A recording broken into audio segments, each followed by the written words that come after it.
Assalamualaikum warahmatullahi wabarakatuh. Salam sehat, salam sejahtera untuk kita semua ya.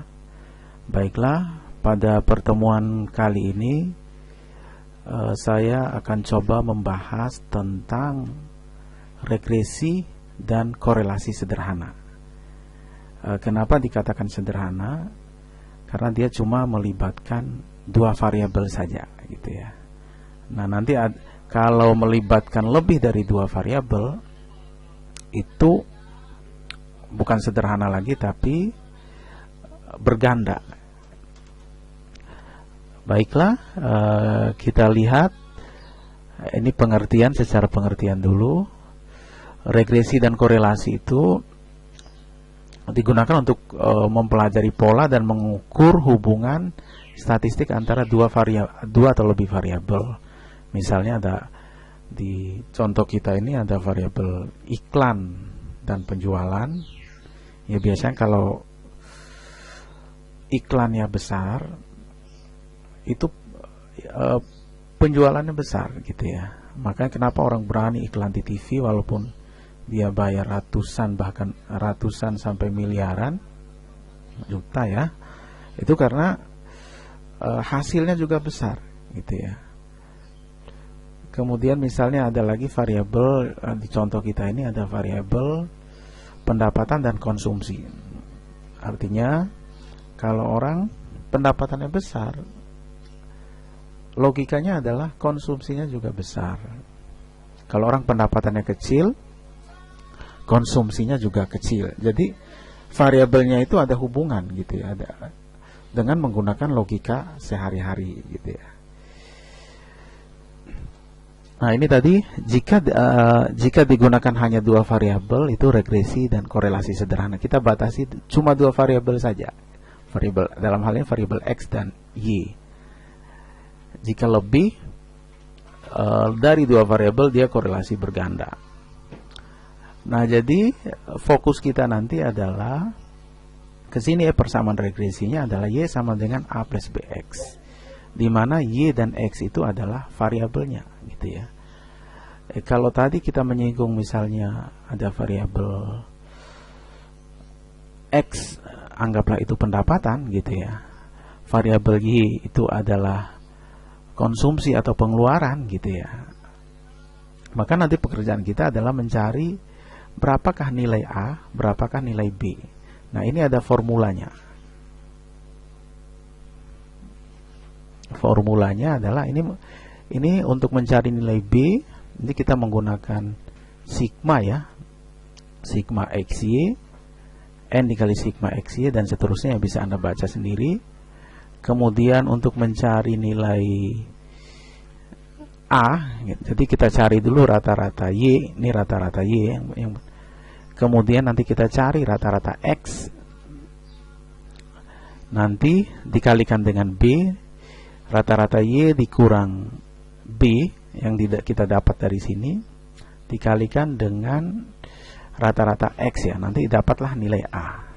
Nanti mungkin lebih jelasnya nanti kita ke contoh kasus atau soal ya. Oh, ini X ya, rata-rata X ya. Ini rata-rata kan biasa kita pakai sehari-hari ya. Kemudian untuk menganalisa hubungan antar dua variabel itu, jadi kita menggunakan koefisien korelasi ya. Jadi koefisien korelasi R ya, ini rumusnya kira-kira seperti ini ya. Tapi nanti kita nggak konsen ke rumus ini ya. Kita mungkin untuk mencari R nanti kita pakai pakai formula di Excel ya gitu. Ini adalah R gitu. Tapi koefisien korelasi ini adalah dia menunjukkan ukuran hubungan linear antara dua variabel ya, X dan Y, untuk mengukur sejauh mana titik-titik mengumpul ya sekitar sebuah garis lurus regresi. Kalau dulu ini R ini saya sering gunakan untuk kalau di penelitian kuantitatif ini sering digunakan untuk mengukur atau menguji validitas ya. Jadi kalau di penelitian kuantitatif itu kan ada uji validitas, ada uji reliabilitas. Nah, itu menggunakan ini gitu ya, menggunakan ini. Tapi kita nggak fokus ke sana ya, kita coba mengukur hubungan antar dua variabel yang untuk regresi atau korelasi yang sederhana saja, cuma dua variabel saja ya. Kemudian ini nilai B-nya, kalau positif R-nya positif, kalau B negatif R-nya negatif. Ini R itu paling kecil min 1, paling besar adalah 1. Dia bisa negatif, bisa positif. Kalau negatif itu menunjukkan arah berlawanan, artinya kalau X-nya naik, Y-nya turun. Kalau X-nya turun, Y-nya naik. Contohnya misalnya apa? Dalam kehidupan sehari-hari misalnya harga dan permintaan. Kalau harga naik, permintaan turun. Kalau harga turun, permintaan naik. Ya contoh saja misalnya mobil yang harganya ratusan juta ketika dijual anggaplah 5-10 juta ya pasti membludak ininya. Ini contoh sederhana saja gitu. Jadi itu maksudnya ya gitu.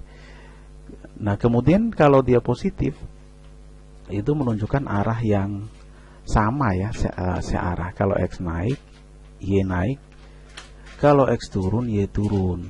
Ya contohnya tadi, kalau hubungan antara pendapatan dan konsumsi atau pengeluaran. Kalau orang pendapatannya besar, konsumsinya juga besar. Kalau orang pendapatannya kecil, konsumsinya juga kecil gitu ya. Orang yang pendapatan 5 juta dengan 10 juta pasti beda pengeluaran atau konsumsinya. Makanya Anda kalau ingin pengeluaran besar, pendapatannya juga harus besar. Kalau nilai R-nya 0 berarti dia tidak ada hubungan ya antara variabel X dan Y itu. Dan ini penting untuk mengukur ada hubungan atau tidak antar dua variabel itu. Kemudian ada koefisien determinasi. Itu dia nilainya antara 0 dan 1. Kalau dipersentasekan 0 sampai 100%. Jadi kalau misalnya R-nya 0,6 ya tinggal kita kuadratkan saja gitu ya, 0,36 atau 36%. Itu menunjukkan bahwa pengaruh variabel X terhadap Y itu adalah sebesar 36%. Sedangkan sisanya itu dipengaruhi oleh faktor lain. Nah, ini misalnya ada contoh kasus anggaplah ini ada survei kecil-kecilan lah gitu ya.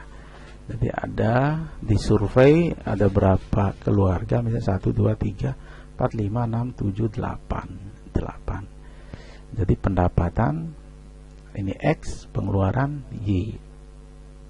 Jadi kalau di sini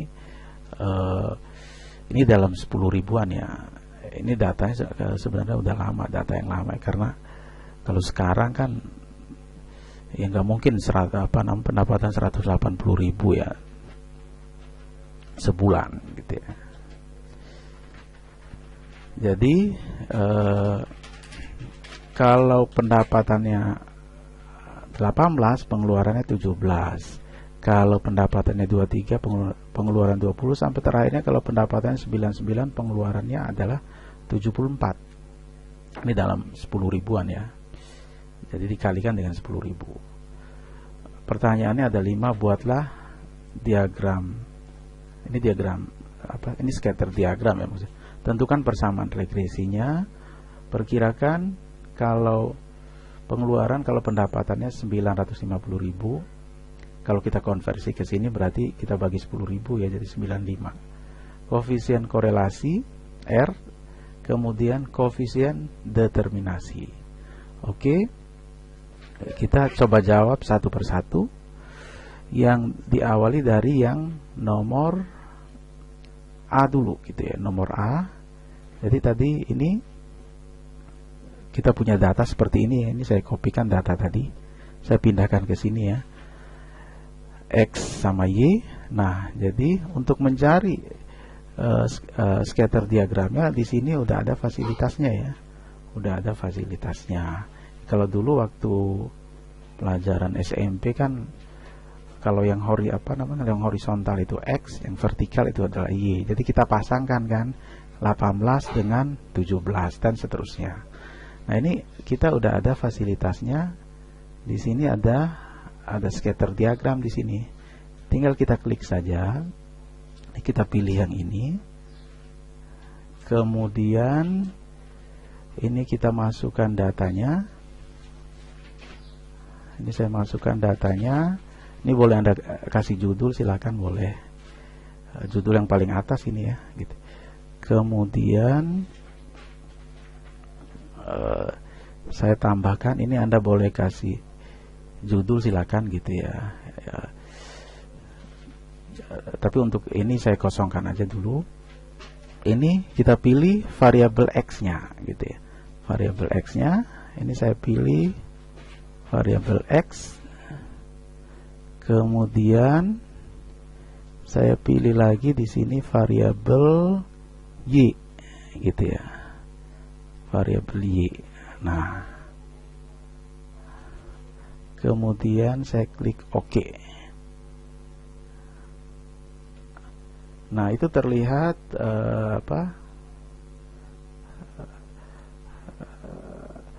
titik-titiknya itu. Nah, kalau kita lihat titik-titiknya itu, ini kelihatan di sini sebaran titik-titiknya ini, atau plotting point-nya lah kalau mungkin nama lainnya ya. Itu kelihatan dia trennya itu naik gitu ya. Trennya itu naik. Jadi ketika nilainya ini adalah ketika 18, 17, kemudian 23 nanti nilainya sekitar 20. Jadi ini terlihat bahwa mengarah ke regresi linear gitu. Jadi karena polanya naik. Karena kalau X-nya naik, Y-nya naik gitu. Jadi ini sangat terlihat sekali dia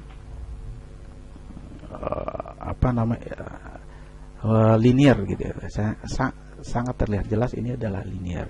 Nah, kadang nanti ada juga kasus ketika kita plotting seperti ini, atau kita menggunakan scatter diagram seperti ini, nanti dia polanya nggak jelas gitu ya.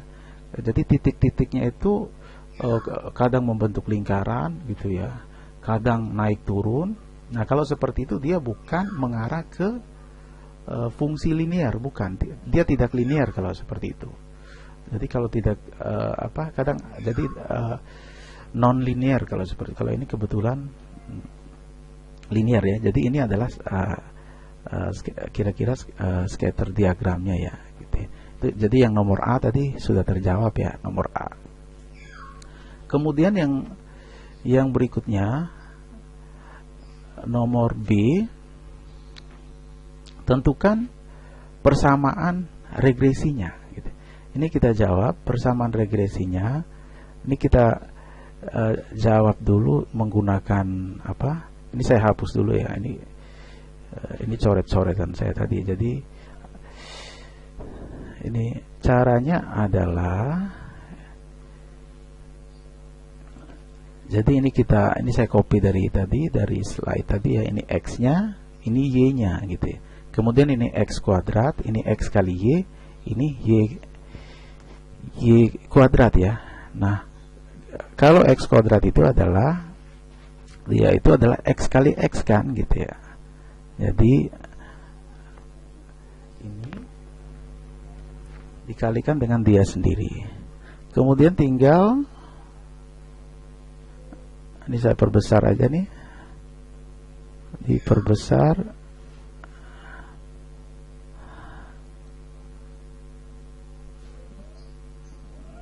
Ini saya hapus dulu yang ini, sama aja sebenarnya.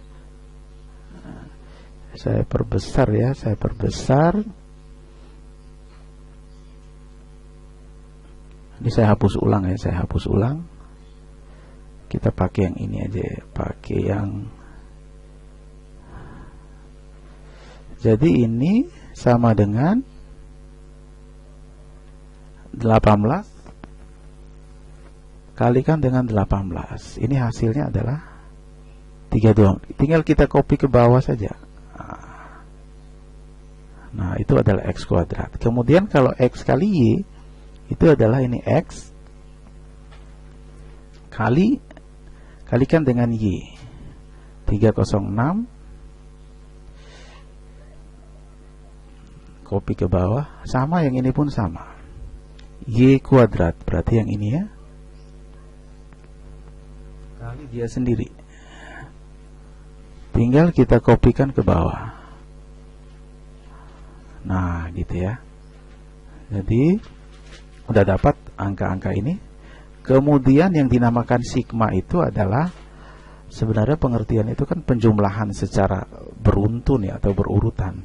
Bisa dari dari secara horizontal, bisa juga secara vertikal. Makanya untuk menentukan sigma tinggal kita ini blok ininya. Kemudian, nah di sini udah ada fasilitasnya, tinggal kita klik saja. Yang lainnya tinggal kita copy saja. Nah, akhirnya kita dapat angka-angka ini. Sigma, Anda cara baca sigma. Anda lihat judul kolomnya sigma X, karena judul kolomnya X ya. 386, sigma Y 302. Ini sigma X kuadrat, ini sigma XY, ini sigma Y kuadrat. Jadi udah dapat sigma, nilai sigma dari masing-masing variabel ya. Kemudian kita balik ke ini tadi. Kita balik. Nah, jadi ini kita pakai cara yang manualnya dulu ya, gitu, cara yang menggunakan formulanya ya, kita masukin ke formulanya. Jadi untuk mencari nilai B itu adalah N dikali sigma XY dikurang sigma X kali sigma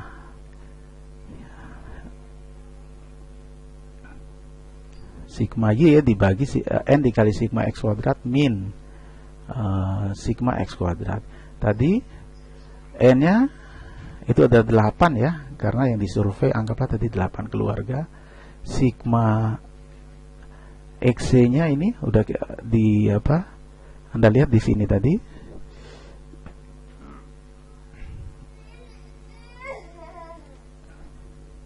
Anda lihat sigma. Jadi yang dari sini ya, gitu ya. Ini sigma X-nya. Ini saya pindahkan ke sini aja ya. Sigma X. Maaf, ini sigma XY ya, sigma XY yang ini. Kemudian dikurang sigma X kali sigma Y. Nah, ini angka-angkanya. Sigma X-nya ini, sigma Y-nya dibagi ya, dibagi N. N-nya 8 dikali sigma X ini. Ini sigma X kuadrat. Sigma X kuadratnya ini yang ini. 25020 saya pindahkan ke sini. Dikurang sigma X kuadrat. Sigma X-nya udah ini 386 kuadrat ya. Bisa dibuktikan, nanti kita gunakan kalkulator, nanti hasilnya adalah 0,7. Kemudian untuk mencari nilai B-nya sudah ketemu. Pekerjaan kita selanjutnya adalah mencari nilai A. Untuk mencari nilai A, kita harus cari dulu rata-rata X sama rata-rata Y. Yang ini rata-rata X sama rata-rata Y gitu ya. Kalau rata-rata X kan Anda tinggal bagi aja ya, 386 dari sini tadi ya, udah didapat 386 dibagi 8 nih, hasilnya bisa dibuktikan kalkulator 48,25. Sigma Y 302 dibagi 8 ya, 37,75. Baru nanti kita substitusi ke sini. nilai A sama dengan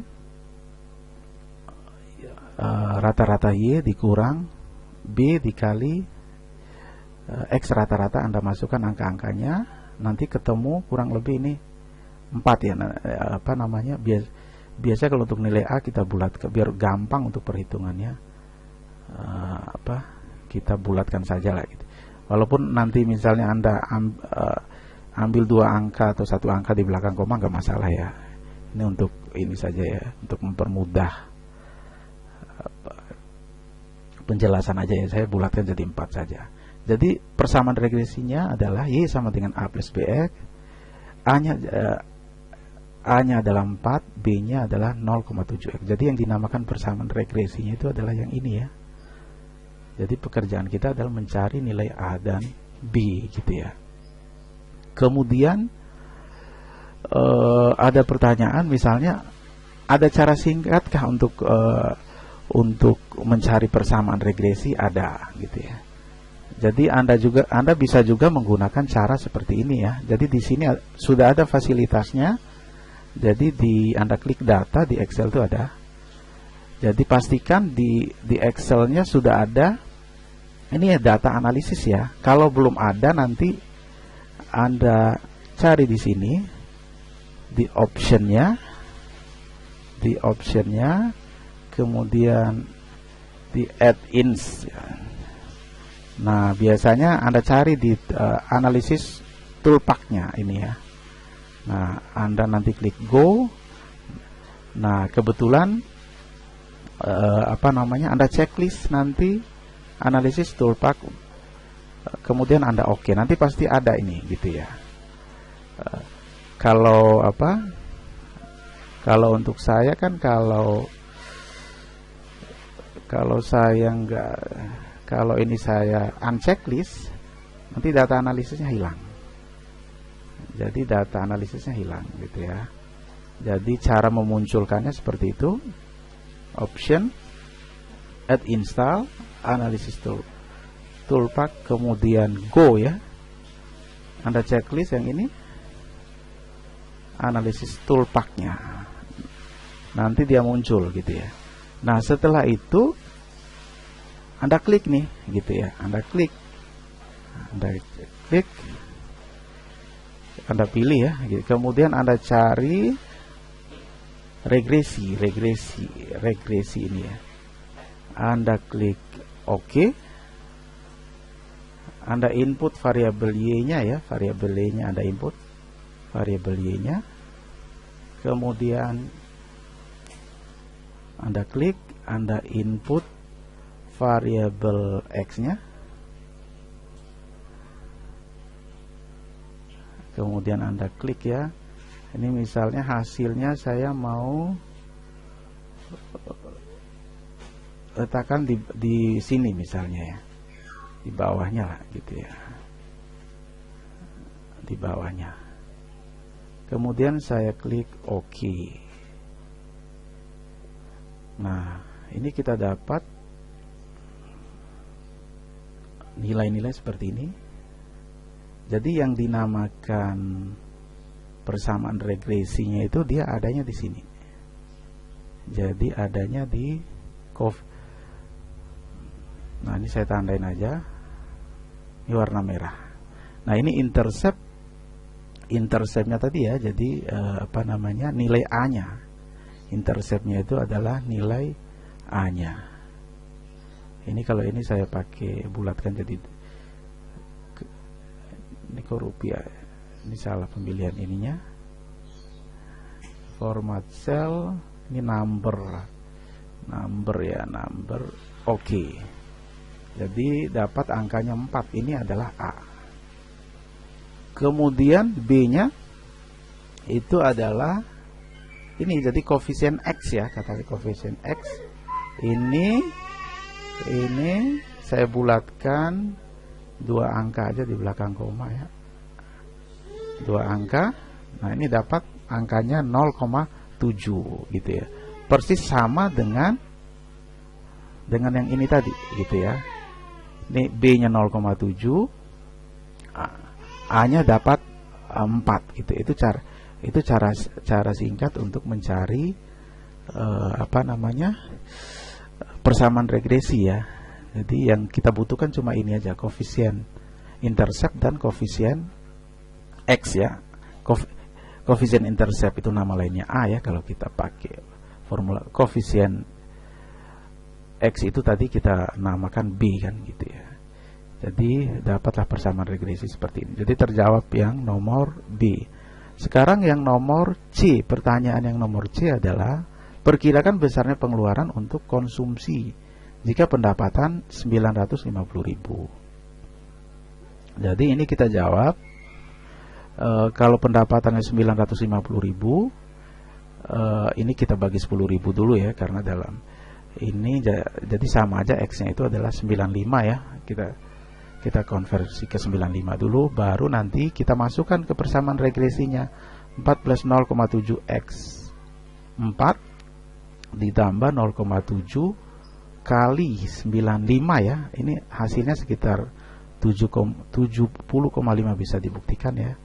Kemudian kalau kita konversi ke rupiah gitu ya, kita kalikan 10.000. Jadi perkiraan besarnya pengeluaran ya itu adalah 70,5 kali 10.000 sekitar 700-an ribu lah gitu.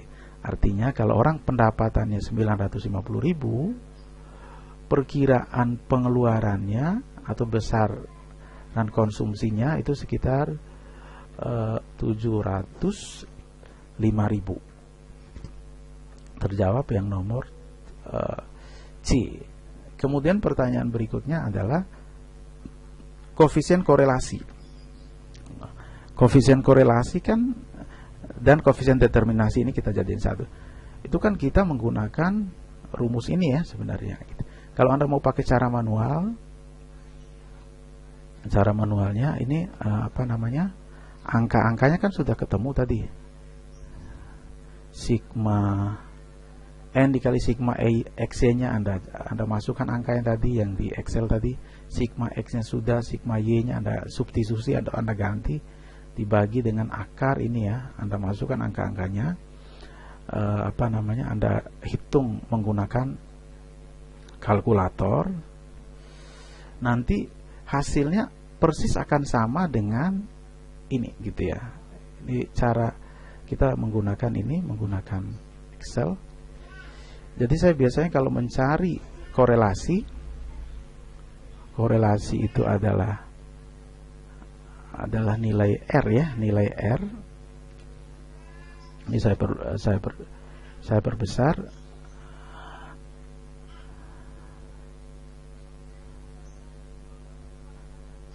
Itu kita ketik aja korel di sini, korel. Kemudian jadi kita masukkan array 1, array 2. Ini maksudnya X sama Y itu maksudnya.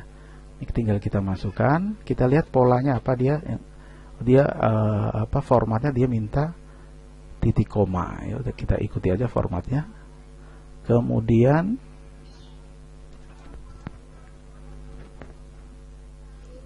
gitu ya. Jadi hasilnya ini. Kita